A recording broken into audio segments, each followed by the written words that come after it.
প্রথমবারের মতো এনসিপির কেন্দ্রীয় নেতারা আজ জামালপুরে পদযাত্রায় অংশ নেবেন।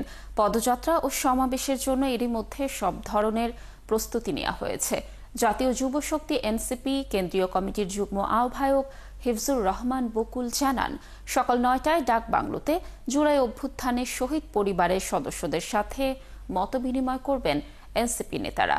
এরপর শহরের ফৌজদারি মোড় থেকে এনসিপির গাড়িবহর জেলা স্কুল মাঠ, বিজিবি ক্যাম্প, হাটচন্দ্র মোড়, বাইপাস, বিজয় চত্বর, টাঙ্গাইল বাসস্ট্যান্ড হয়ে গেট পার পৌঁছাবে।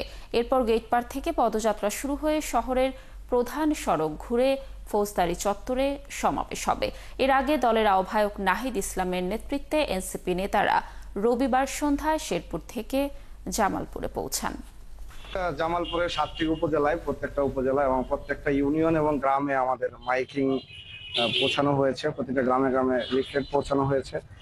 আমাদের সাংগঠনিক নেতৃবৃন্দ এ ব্যাপারে কঠোর পরিশ্রম করেছেন, তাদেরকে আন্তরিক ধন্যবাদ। এই দেশের জনগণ আসলে এনসিপি কে যেভাবে বরণ করে নিচ্ছে, ভালোবাসছে।